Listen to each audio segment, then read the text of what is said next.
Ashamaa harka fuunee kabajamtootaa fi jaalatamtoota hordoftoota kennaa caamsaa 22 bara 2017 oduu fi odeeffannoowwan keenya kan guyyaa har'aatiif qabannee jalqabneetiin jirra. Oduu biyya keessaa fi biyya alaa akkuma baratame kan isin biraan geenyu ta'a. Sagantaan nyaata addunyaa gargaarsi namoomaa Itoophiyaa keessa dhiheessaa jiru waxabajjii keessa addaan akka citu ibseera. Mootummoota gamtoomaniitti sagantaan nyaata addunyaa WFP sababa hanqina maallaqaatiin deeggarsa Itoophiyaa keessatti dhiheessaa jiru baatii dhufu keessa addaan kutuudhaaf akka ta'e akeekkachiiseera. Hanqinni maallaqaa Itoophiyaa dhiheessii gargaarsa nyaataa itti fufsiisuudhaaf danqaa ta'uu kan eere yommuu ta'u dhaabbatichi sababa kanaan ammoo gargaarsa nyaataa yeroo ammaa kennamaa jiru haalaan hir'iseera jedheera. Ji'a darbee hojiiwwan Itoophiyaa keessatti raawwate ilaalchisee ibsa baaseen deeggarsa maallaqaa dhabuudhaan hanga gargaarsa nyaataa fayyadamtootaadhaaf raabsu sadarkaa fayyadamaan tokko argachuu qabu irraa dhibbantaa 65 qofa akka ta'e yoo akeeku gurraandhala keessaa ammoo hanga gargaarsaa fayyadamtootaaf raabse sadarkaa ta'uu isaa yookaan gadi aanaa ta'uu qabu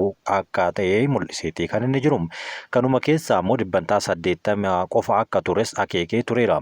Yeroo maatii tokko gargaaramu ibsuuf deeggarsa kennamaa jiru midhaan kiiloogiraama 9, midhaan dheedhii kiiloogiraama 1 fi zayita litira 1 qofa akka ta'e yoo ibsu hanga gargaarsi nyaataa raabsamu hir'isuun baqattoota irrattis hojii irra ooluu ibseeti kan inni jiru.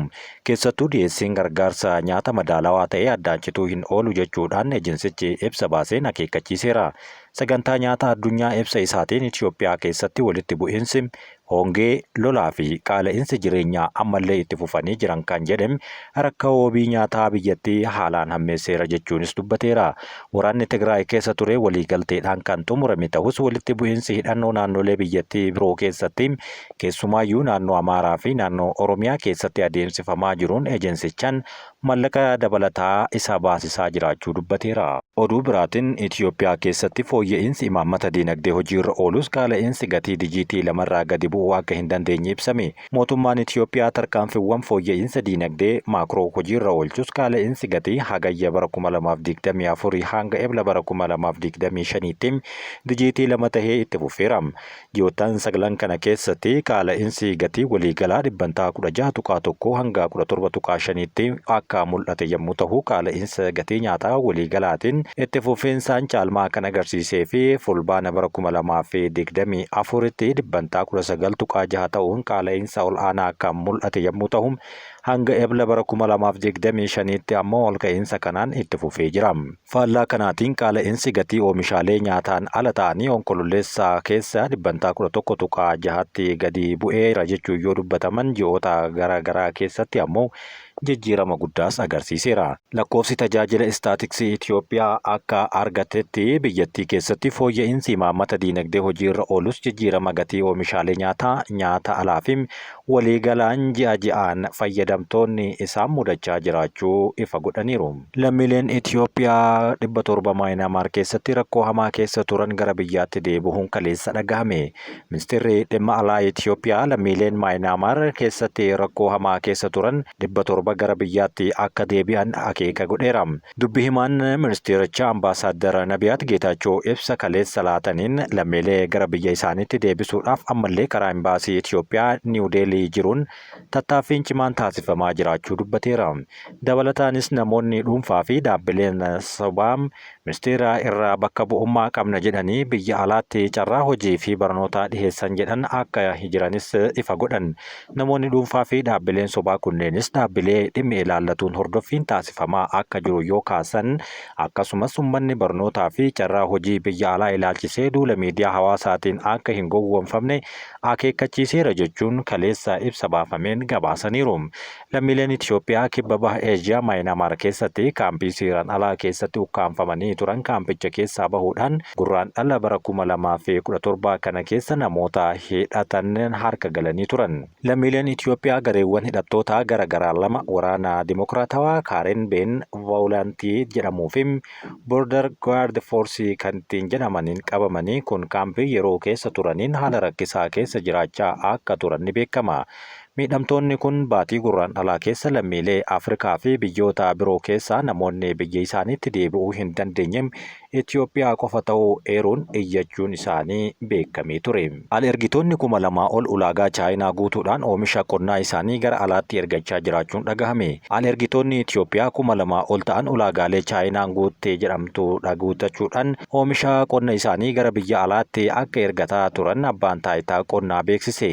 Al-ergitoonni saliixaa, boloqqee fi akkasumas boqqolloo buna gara Awurooppaattii fi biyyoota addunyaa garaagaraatti erganis adeemsa al-ergii galmeessuudhaan haala al-ergii akka gorfamu yookaan hordofamu Daayirektarri ol'aanaan Ambaasaadder Dirribaa Kumaa ibsa kanaan ifa godheeti kan inni jiru. Itoophiyaan gabaa oomisha foonii guddicha Chaayinaa fayyadamuudhaaf qophii xumuruu ishee kan agarsiisan Daayirektarri ol'aanaan kun Itoophiyaan oomisha foon ishee gara Chaayinaatti erguu yoo jalqabde gabaa Awurooppaa fi Eeshiyaa ulaagaalee dhiheessii gabaa Chaayinaa waliin wal fakkaatu qabaniif dhiheessuu akka dandeettus ifa godhan. Sanadni fuula 1000 ol qabu eejensii to'annoo qulqullinnaa fi nageenya oomisha Chaayinaatiin gara Itoophiyaatti ergee ogeeyyii Itoophiyaan guutame xumuramuun kan eeran yommuu ta'u yeroo dhihootti deebii kennu jedhamee eeggamaara. Adeemsi horsiisa beeyladaa dhukkuba irraa bilisa ta'e mirkaneessuudhaaf tattaaffiin taasifamaa akka jiru ibsuun gabaa Chaayinaa baay'ee bal'aa waan ta'eef iddoo qalmaa jiran qofaan fedhiin isaanii guutuu akka hin danda'amnee fi iddoowwan qalmaa dhibbaan lakkaa'aman ijaaruu qabnas jedhaniiru. Oomishaaleen gara gabaa addunyaatti ergaman dhukkuba irraa bilisa akka tahanii fi ulaagaa biyyoota fudhatan akka guutaniif hojjetamaa jiraachuus odeeffannoon kun ifa godhe.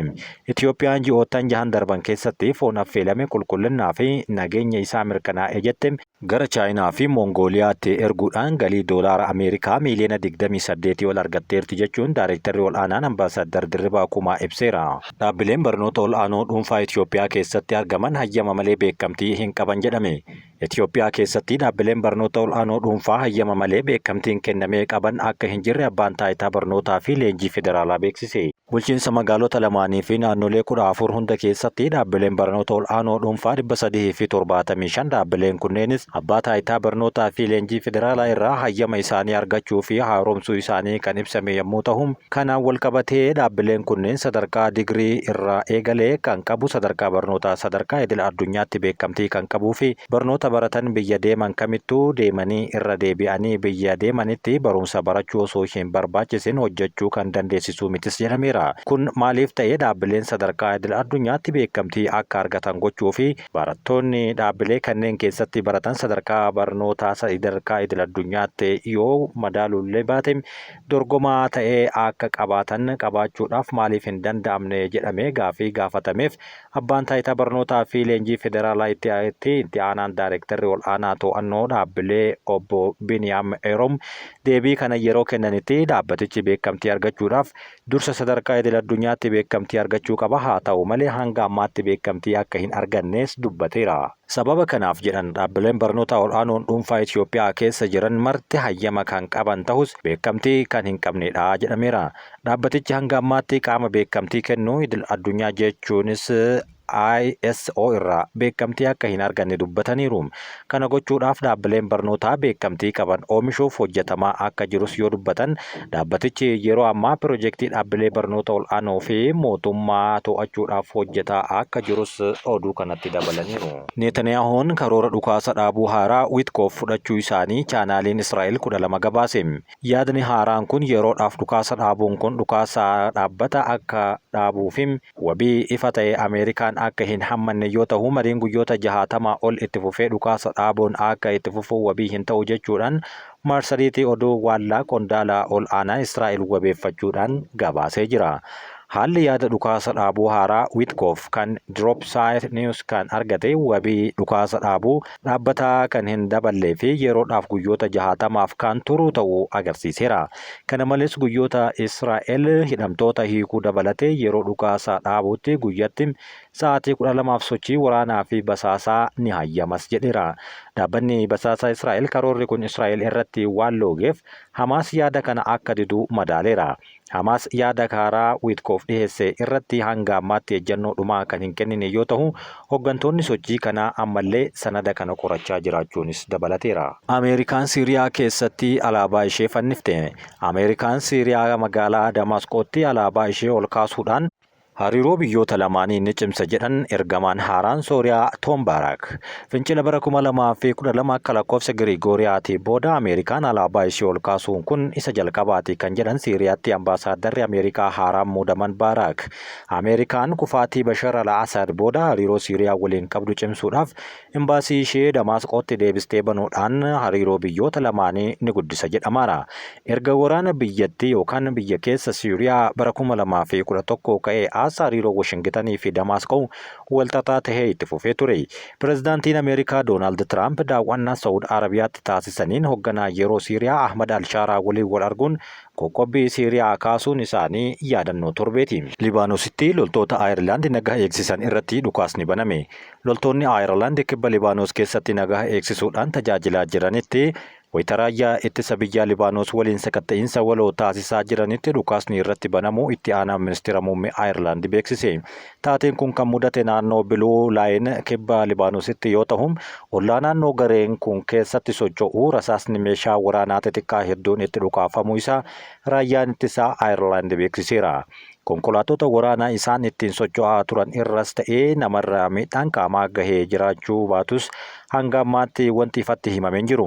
Kamisa darbe Broadcaasterri Ayirlaand waliin dubbii kan taasisan ministeerri dhimma alaa Ayirlaand Simoon Haaris dhimma haleellaa loltoota nagaa eegsisan biyyattii irratti raawwatame kun guutumatti sirrii kan hin taane guutumatti fudhatama kan hin qabne jechuun kana ilaalchisuun mootummaan Israa'el qunnamuus dubbataniiru. Aangaan kun ani akka gocha doorsisuu IDF yookaan raayyaa ittisa Israa'el nagaa eegdota irratti yookaan amma akkuma dhiheenya kana argine dippiloomaatota Ayirlaand irratti agarruutti ilaallam. Kanaaf ammoo kuni fudhatama hin qabu jedheera. Taateen har'aa kunis balaa nagaa eegdonni keenya naannoo tasgabbii hin qabnee fi jeequmsi itti dabalaa jiru keessaa wayita socho'an guyyaa hunda isaa mudatu agarsiisa. Itti dabaluunis loltoonni nagaa fi fayyaa ta'uu isaaniitti gammachuu isaanis yoo dubbatan, haa ta'u garuu harka kana duubaan kan qabdu Israa'el tahuu shakkiin isaanii hamaa ta'eera.